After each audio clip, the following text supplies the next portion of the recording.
microphone. We're going to be asking you just a couple of questions, and we'll be fielding your responses live. So to our first question, we want to know, what's an HR policy that comes to mind for you, maybe that you don't think reflects your work environment? And as we're waiting for our audience to respond, I'm kind of thinking of that question, and I'm thinking of some policies, that come to mind immediately. And one for me, for sure, was when I was a reporter, contract lengths, for example. Some places it was 2 years, some places it was 3 years. It's one of those things where I feel like everybody has a policy they may not necessarily agree with or would change. What do you think about that? Yeah, no, I mean, I think that's true. I think it's important to keep in mind there's a lot of perspectives in every organization, right? So when we're designing HR policies, we're thinking about the business needs, we're thinking about what our managers are asking for, we're thinking about the employee experience, and there's a little bit of, the broader context at play too, right? So what are our competitors doing? What have we historically done as this organization? What's our culture like, and what kind of policies is it going to support? So sometimes I think from an employee perspective, you think about, how is this policy affecting me? Yes, right? It's very personal. But if you step back and think about it from an organizational perspective, there's really a lot of other stakeholders and a lot of other factors at play that go into those policies. That's good to know. And audience, thank you so much for your response. So we're slowly starting to get some things in. Social media policy is a big one that's drawing a lot of attention. That's actually surprising, social media policy. I thought it would be like vacation or something like that. But do you think social media policy is a surprising one for you? So social media policies, I guess I'm not sure exactly what it's referring to, the use of social media, what you can and can't use at the workplace. Yes, I think so. The content that you're sharing. I think maybe not so surprising to the extent that organizations are worried about employees representing an extension of them, representing, the face of the organization to the public. So I could see that there could be a disconnect between what the organization is worried about and might kind of be behind that policy, and then employees feeling like they have freedom to express themselves and to do what they want in particularly their free time, but sometimes maybe work time too, which we're not always looking for. It does seem like there's often a disconnect between work time and then home time and then what's shared on social media. It seems that like can be a blur. Huge, yes, very much so. So audience, thank you so much for your responses. I want to kind of delve a little bit deeper into. So my first question is, why often is there a disconnection between HR policies and the reality of the employee's experience? Yeah, so I think there are a few reasons for this disconnect. One is employees' experiences are, in part they're shaped by what they actually objectively experience in the day-to-day, but their perceptions of those experiences are also shaped by their expectations, right? So if they hear that, for example, an organization is going to launch a hybrid work arrangement policy, particularly around policies where there's been lots of media attention, we all develop our own kind of ideas and expectations about what that means. So I hear hybrid work policy, I think I get to pick 3 days a week that I'm going to work from home, of course. Right? Your organization might mean you can work from home on Thursdays. Okay. That feels different. That feels like a disconnect, very right? Very much so. I think another reason for the disconnect is policies are kind of black and white formal policy on paper, right? That's not always the same as what happens in practice. Of course. That's not always the same as what managers are actually doing on the ground and what employees are actually experiencing in the day-to-day.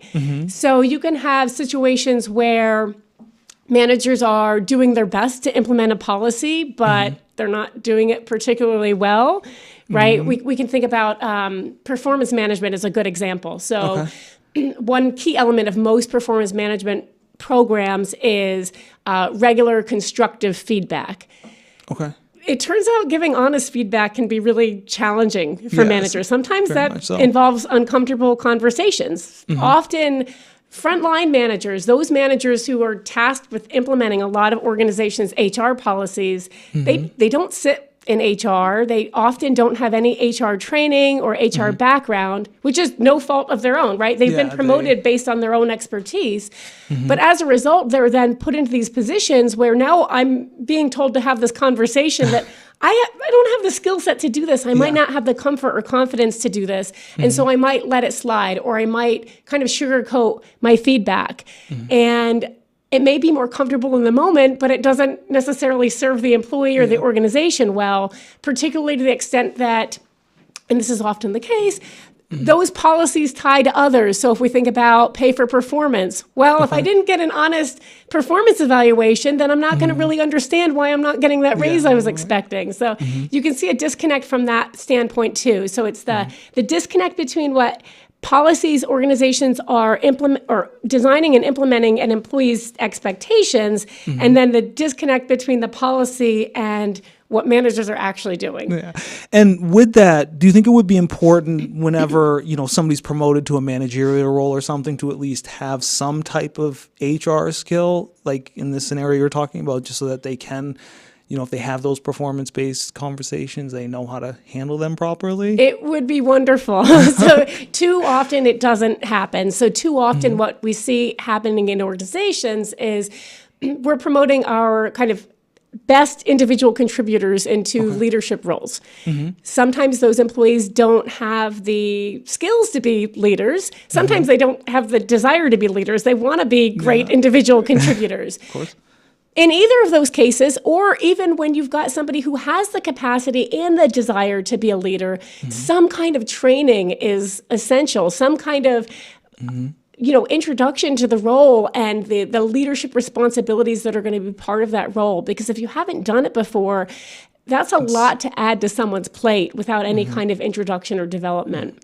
And thank you for that. And I, really, want to kind of delve a little bit deeper into this idea of designing HR policy for sure. So when we think about the design process, I'm interested to know, where do these, new policies come from? Is there usually a catalyst and then it's like, okay, we have to implement a new policy, or is it something that's constantly being worked on?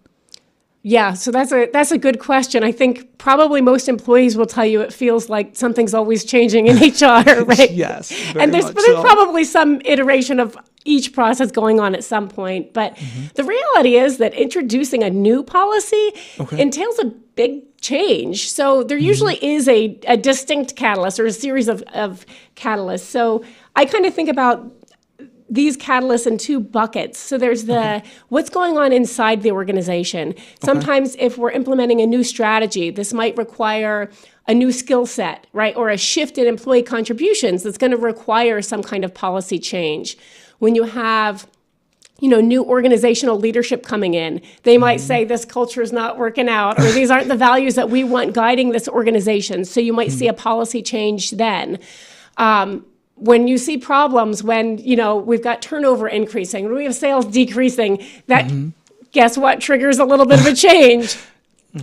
On the other side, organizations respond to external triggers too, right? Things that are going on in the world around us. So these can be broad trends or events. So if we think about the pandemic, guess what? Just about every organization implemented a remote work policy overnight, whether they wanted to or not, right?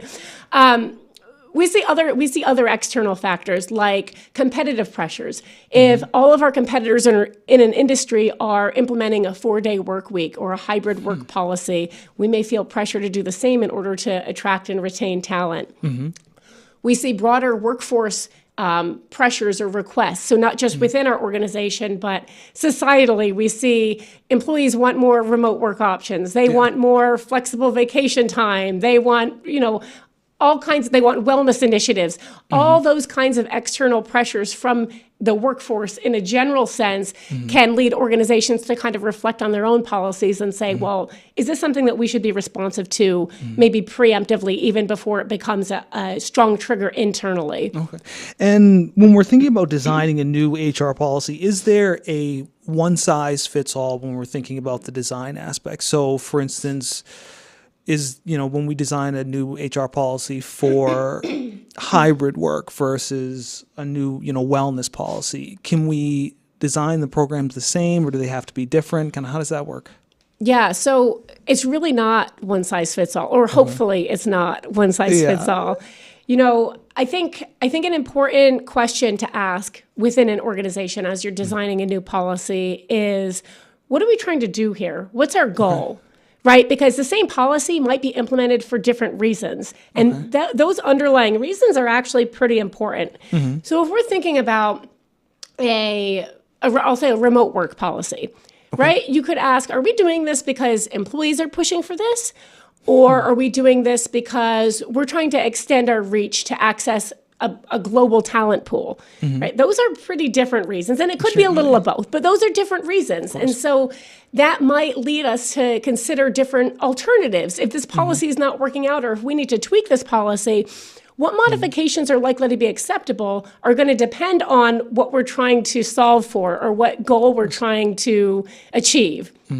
I think another important question to consider as we design a policy is, how can we design this policy in a way that fits or makes sense in our current organizational context right now, which is a more personal or at least organization-specific question, right? So I mentioned pay for performance before.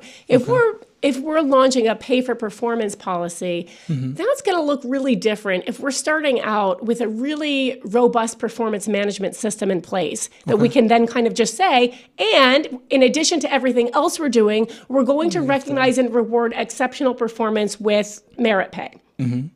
That's going to look different than if we've got a system where managers are essentially giving everybody 4s and 5s because they don't want to have those tough conversations. Now, how are we going to use that system as any kind of real basis for merit pay? That's going to be a lot trickier, which means we need to think more broadly and more deeply about not just pay for performance, but performance management in general before we can even think about launching this policy. And actually stole my next question was, what are some things leaders should keep in mind or HR professionals should keep in mind when they're thinking about designing new policy? Is it, looking at the organization broadly or looking at individual teams or, what are some things they should keep in mind? Yeah, so I think I'm going to go back to, and maybe in a different way, where are we now and what are we trying to achieve? And are we going about it in the best way? So often, I mentioned before, often we introduce new HR policies because we're trying to, achieve a goal or solve a problem. Right? If our goal is to solve a problem and we've come up with an HR policy as a response, I think we have to ask ourselves, is this the best way to solve this problem? Yeah, of course. Right? Because there's lots of different ways to solve any problem, and we want to make sure that we're choosing an appropriate one.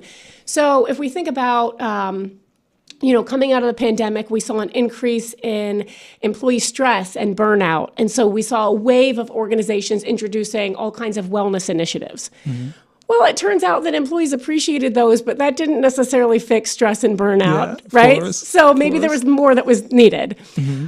Related to that, I think another question is, and this is a tricky one, but are there other problems that could arise as we introduce this policy, right? We might be fixing one problem, but creating another. Or we might be fixing one problem, but introducing some messiness in the process. So also post-pandemic, we saw a wave of return to office initiatives, right? And a lot of that was driven, there's some cynicism in the media about, organizations wanting to micromanage their employees. But in talking to HR leaders, a lot of that was also driven by this feeling like organizations and employees had lost the sense of connection and community with one another. And so a lot of this was driven by trying to bring people back together. I think, organizations knew that it wasn't necessarily going to go entirely smoothly. It led to mass exodus in some organizations and a lot of resistance, or in some cases, employees just refusing, not leaving, but just refusing to come back. So this was not necessarily anticipated, or at least fully anticipated. And you can't anticipate every consequence of every possible practice or policy, but these are questions that we should be asking as we're thinking about new policies. What can we do to make sure that we're solving the problem that we're trying to solve in the best way, and that we're anticipating likely implications or consequences of this policy Of course. that extend beyond that specific problem we're trying to fix or that specific goal we're trying to achieve, because usually a policy or practice is going to affect more than one thing. Yeah. And, with that in mind, I know, obviously like in the financial sector, they were like, go back to work immediately in the office. And it's like some people, just can't do 5 days a week in the office. But, with that in mind, what's one thing that you would say most HR professionals don't consider when they're developing some new policies or tweaking old policies? Yeah, so to say don't consider might be a little too extreme. I don't want to say that they're not considering this at all. Yes. But I think that often HR professionals end up so bogged down with an HR focus, right? Trying to solve HR problems with HR solutions that they don't necessarily always look beyond HR. So what are the downstream implications of this policy? And I don't mean that. I mentioned some, possible negative implications of policies just a moment ago, but also, can we think about this policy and making a business case for it, right? Can we think about how this policy might be useful in helping employees to better meet customer needs, or increasing sales, or improving efficiency? I think this is important because whether HR professionals like to think this or not, I think most of them know it. Most other employees and managers in organizations aren't, thinking about HR all the time or thinking that HR is the most important thing in the organization. Of course not. So if from an HR perspective, we can think about how are these policies likely to affect the business more generally, or employees at an individual or personal level. And can we frame kind of the positive implications of these policies in that way versus just, hey, we're going to improve engagement, right? That's going to be more compelling for all the other stakeholders whose buy-in we hopefully will get when we're trying to launch a new practice. And we'll talk a little bit about buy-in in a minute, but I just actually got a great audience question in from Andrew. So Andrew asks, I see a disconnect with HR-driven policies that are designed to mitigate against employee lawsuits, but don't meet operational needs, or policies that are intended to, quote, make things fair or consistent, but actually do the opposite. Any comment on that? I know there's a lot there. That is a very, lot. Very specific. So I think this question points to a reality that is a challenge for HR as a function. So not just HR professionals as individuals, but HR as a function. And I alluded to it a moment ago. HR has to answer to such a variety of stakeholders, right? And so, in some cases, we're trying to improve the employee experience, and we want to help business leaders meet their sales goals. We also want to make sure we want to protect the organization from lawsuits. And ideally, one policy can do all those things at once. But it's not always ideal, right? So some policies don't. And so I think in some cases it's a balance. In some cases it's figuring out what are those needs of different stakeholders that are most critical to prioritize, and how can we do that? And often that's not going to be through one practice. It's going to be through taking turns. Of course. And, we just discussed a little bit about the why new HR policies are implemented or updated, but I really like to talk a little bit about, the process itself. So how critical is, the design step in crafting of the policy when we're thinking about how it'll be implemented kind of later on down the road? Or is that the first step, just brainstorming the new policy? How critical is that initial step in design? Yeah, I think that it's really important in a way that we often overlook. So too often, I think that policy design is seen as and treated as distinct from implementation. Okay. Right. And part of that is structural. Part of it is because HR policy is designed in HR. And then often, not with all policies, but often it's frontline managers who are responsible for implementing. So essentially what happens is HR develops the policy and then says, here, implement this. Hands it off. Yeah. The problem with that is HR's focus is going to be getting the letter of the policy correct or right? Solving the HR problem we're trying to solve. Often with an organization-wide perspective, I'm crafting a policy for the organization. Of course. a frontline leader is focusing on meeting my sales targets, my operational efficiency, meeting customer needs, whatever it is, my business goal or challenge that's in front of me right now. That's my focus as a frontline leader, right? So frontline managers are responsible for HR implementation, but it's not their primary role, right? It's not the thing that's top of mind for them. So what that means is, we said before, often we've got frontline managers who don't have HR training or experience. Of course. So this all adds up to a situation where we have frontline leaders without HR training or experience. They don't see it as a primary responsibility, and they might not feel like they have time for whatever additional HR responsibilities you're loading on them, especially with a new policy, which takes time to learn and implement. Of course. This is a problem when HR is just handing a policy over and saying, here, implement this, without making a compelling case for how it's going to be useful for that frontline leader, right? Or without taking into account all of those demands on the frontline leader's time and the challenges the leader might face in implementation. That's only going to happen with a conversation, and too often that doesn't happen. And, with that, having that conversation with frontline workers, what's the, first step or the first thing some of these HR leaders should think about when they're thinking about crafting a new HR policy? Is it having that conversation with the frontline worker, or is it just, kind of brainstorming? What's kind of that first initial step?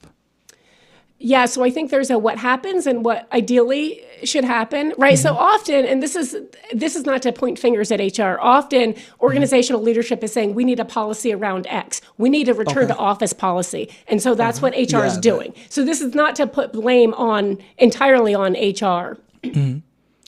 Ideally, what's happening is actually happening before the policy is even in anyone's mind. Ideally, what's happening is HR is establishing relationships with frontline leaders, with leadership across the organization. They're developing open lines of communication. They're developing trust.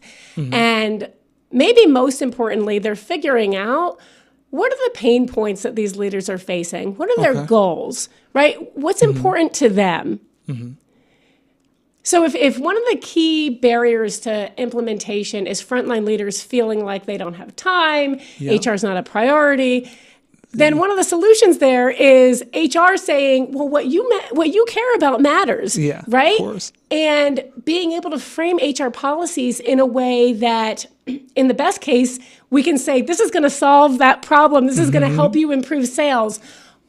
Or even if not the best case, in a good case, here's a new policy that we need you to implement. We recognize these barriers you're facing, so we've designed it in a way that will reduce the burden on your time, that addresses the concerns that you have because we've had conversations. So if we've established that kind of foundation, then when we get to the question of what's the first step in designing policy, it is reaching out and saying, hey, let me share my intent or our intent. Our intent is to design a policy that is going to create some kind of hybrid work arrangement. Right? And here's a real example. And so several organizations face this. Organizational leadership wanted to design a hybrid work arrangement policy organization-wide, but they recognized that that even within the organization, that policy couldn't be one size fits all. Right? Different units in the organization have different needs. So some managers really need to have 2 in-person department meetings a week with all hands on deck, right? For others, it's a little looser, and they want people generally back in the office sometimes, but they want their managers to be able to give that kind of flexibility where it's allowed or where it works.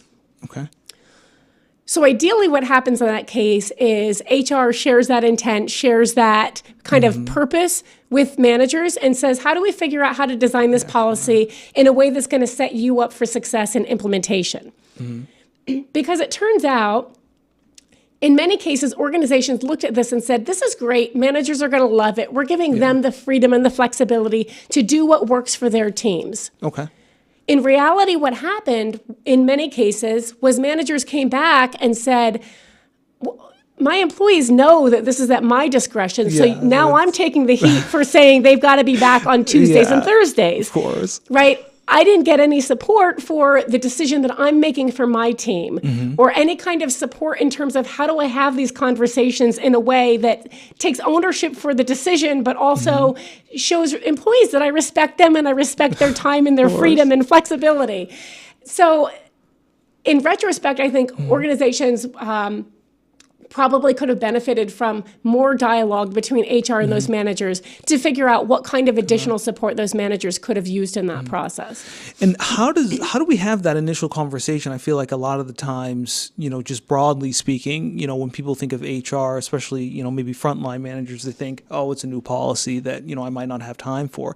How do we set up that initial conversation where we say, no, we really want to have that dialogue and hear from you and say, how can we set up a policy that helps you? How can we have that initial conversation? Yeah, so that's a great question. In talking to different HR leaders in different contexts, I've seen it happen in different forms. So in some companies they'll have town halls when they're thinking about new policy with whatever select line managers or focus groups. They say, hey, we want to figure out this return to office, right? We botched it the first time. We want to give it another go. Yeah. Why don't you share what didn't work? Why don't you share what your concerns are? Allowing and inviting managers to share their input early in the process. So basically the idea is HR shares the intent and then invites input. Now, the caveat here is if you're inviting input, you have to actually be open to that input. It doesn't mean that you have to do everything that every manager wants you to do, because you're not ever going to make everyone happy. But managers have to feel like if they're sharing their ideas, if they're sharing their thoughts, and they're being vulnerable and saying, here are the challenges that we anticipate, that you're actually taking those into account and you're being flexible in that process. So another example, I worked with a company who was rolling out a new performance management system. And this happened actually a little bit, well, I guess this is a good time to say, implementation is not a one-time thing, right? You don't just launch a policy and then it's all done, right? And that's it. It's ongoing. So this was not in the beforehand, but this was early in the process.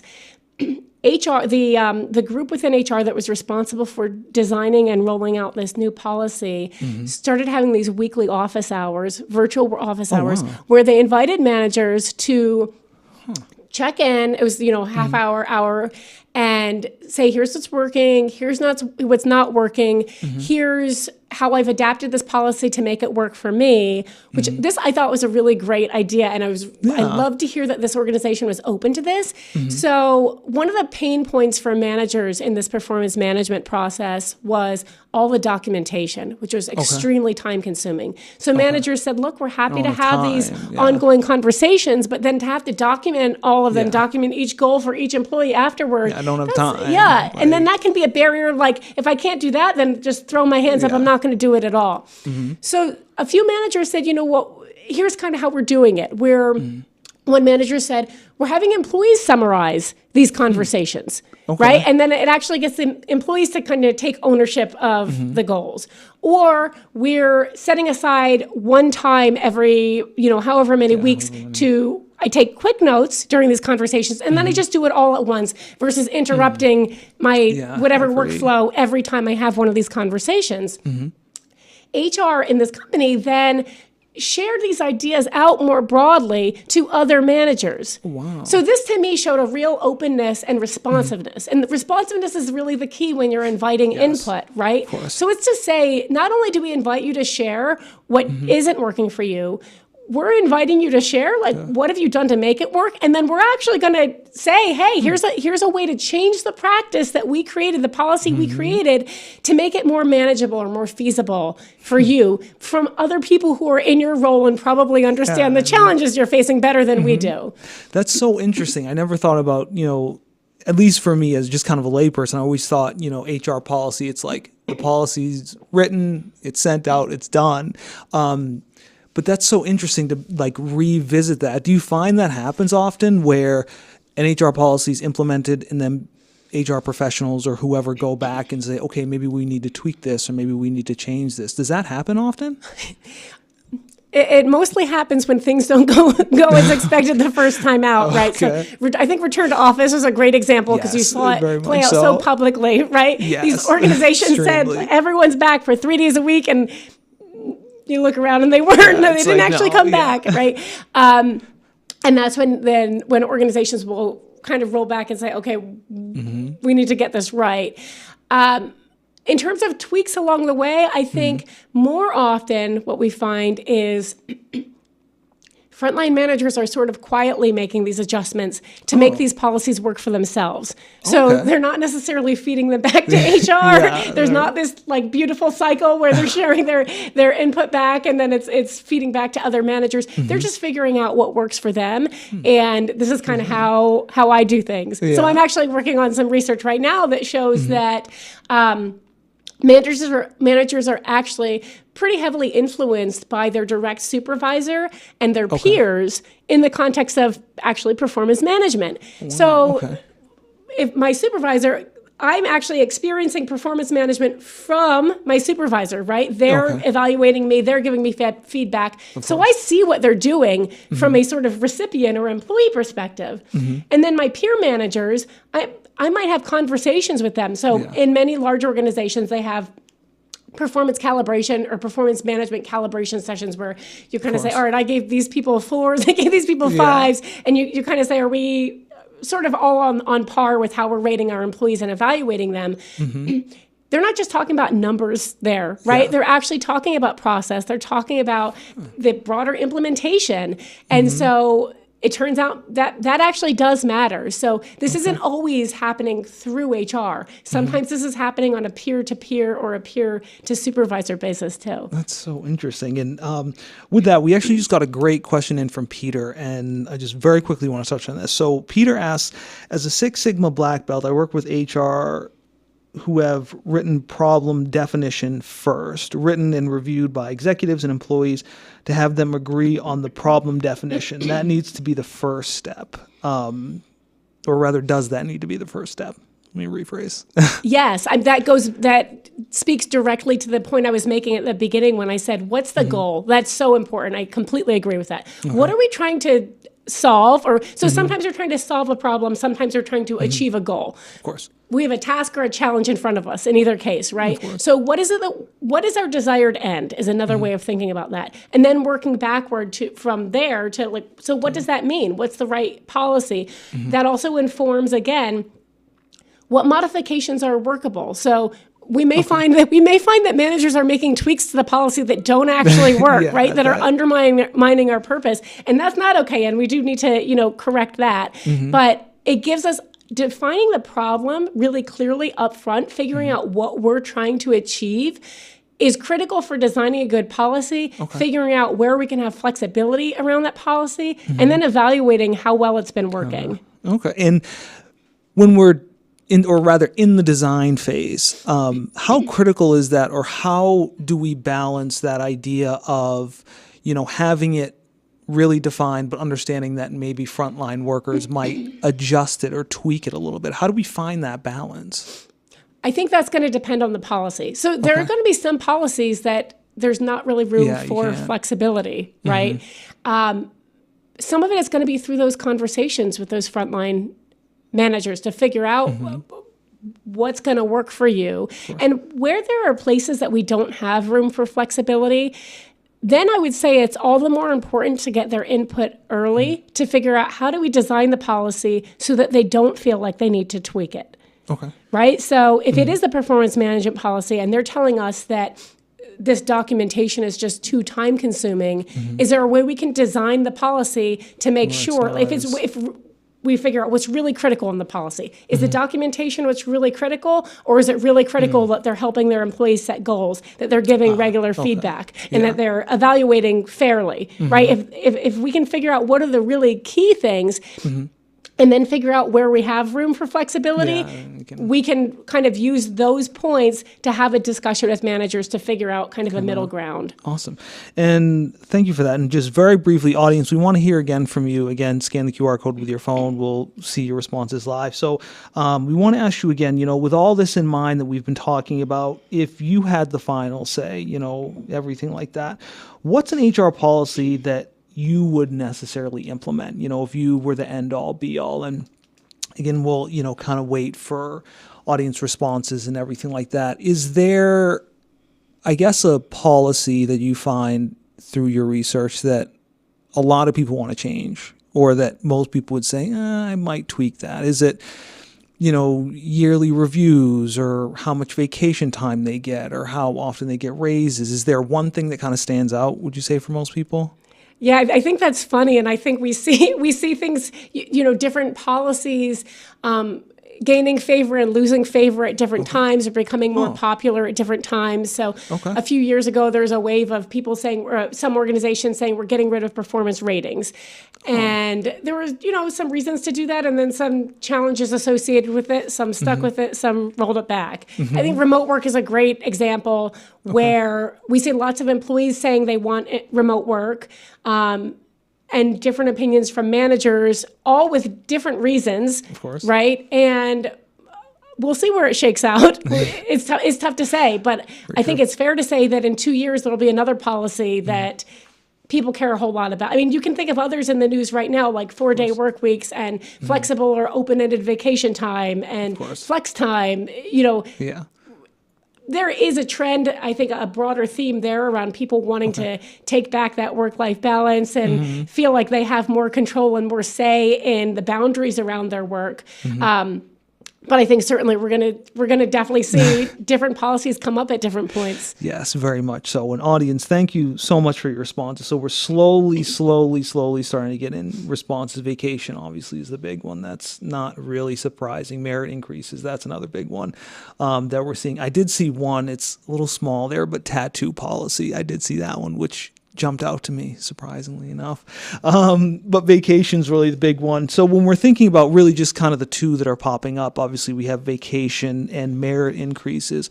Are these two types of policies where we can take a step back and hear from our managers and say how they can tweak them? Or are these two examples, policies where they really have to be kind of set in stone? I think this is interesting. So these two policies in particular. So if I think about vacation policies, organizations can have a set vacation policy. Maybe it's a set amount of time, or maybe it's an unlimited vacation policy, right? And this is a case where managers can actually really have a great deal of influence over how employees experience that policy.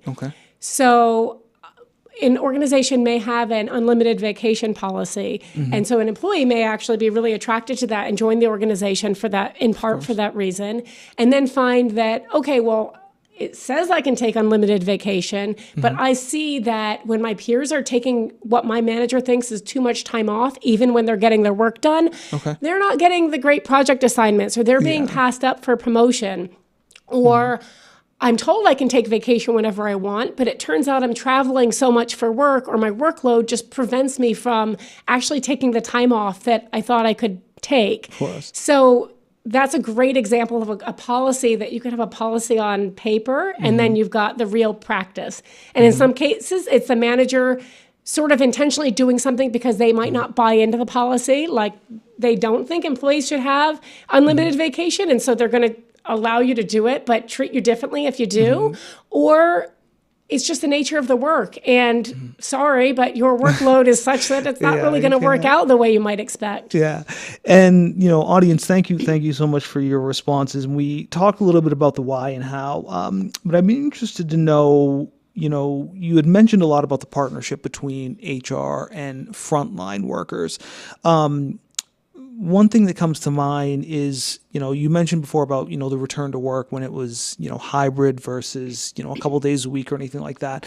How critical is it for people designing the actual HR policy to go to the frontline workers and say, hey, what works best for your team, or, somebody else, what might work best for their team, or so? Yes, this is a good question. I think that's one important question. Okay. It's an important question for HR to go to these frontline managers and say, what's going to work for you? Of course. Again, as we said, in some cases, policies have to be sort of uniform and not flexible. But in some cases, there can be that flexibility.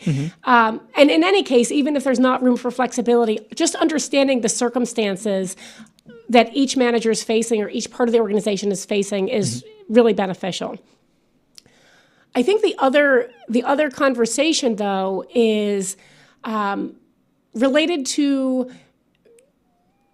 the more general, like, what are your goals? What are your challenges? What are you trying to do with your team, right? So remember that frontline managers aren't always thinking in HR terms. Of course not. So if you ask them, what do you think of this HR policy, or what kind of policy do you want for X, they might not have a ready answer. Okay. I think HR leaders are more effective in talking to frontline managers when they can frame things in a language and in terms of priorities that frontline managers care about. Okay. Right? So if we say, hey, we're going to start letting employees work from home 3 days a week because we think it's going to increase morale. Some managers aren't going to like that very much. They're going to be thinking about the impact it's going to have on their team, on their, on their sales, on their customers, on them, right? If instead you can imagine HR coming in and saying, we found that those branches in the bottom half of attendance problems end up with the best customer loyalty, or those stores with the lowest turnover have seen a 50% greater increase in sales in the last year. Let's talk about your sales. Let's talk about your absenteeism and turnover, right? So if we can frame our HR initiatives in terms that business leaders understand and they care about and they prioritize, you're more likely to get their ear. And what would you say does an effective partnership between HR and frontline workers look like? And I think you mentioned it a little bit before, where was an HR policy was developed and then they had town halls or weekly meetings or so. So just very, very broadly, what would that kind of perfect partnership look like between HR professionals and frontline workers? Yeah, so I think the very first thing is that it's got to start outside of HR policy. It's got to start with building the foundation of communication and trust, right? It's got to start with business leaders feeling like HR cares about what they care about, right? So if I care about my responsiveness to customers or my sales, that HR understands that, and that HR is going to help me solve my problems, right? Not just giving me their problems or their policies to address. Once you establish that trust and that foundation, you're more likely to be able to have the candid conversations about, how is this policy working? What are you concerned about with this new policy we've been talking about? Or we're trying to think about a new remote work or hybrid work policy. Do you have any concerns about this? Or how could we support you as we think about implementing it?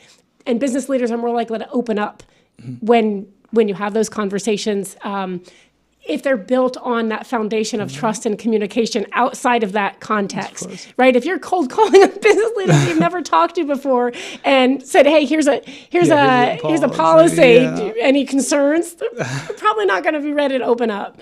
Very much so. And we talked a lot about frontline workers, but what role does the C-suite play in all this? So not just the frontline workers, boots on the ground, but, the leadership team, the higher up team, what role do they play in this? Yeah, they play a really critical role. So everyone's looking, they're so visible, right? Yes, everyone's looking to them. So you've got a new HR policy. You want to make sure that they're visibly using these policies, implementing these policies within their own teams. They're communicating about these policies. They're talking about the importance and the value of them. They're showing how these policies align with the organization's culture and values.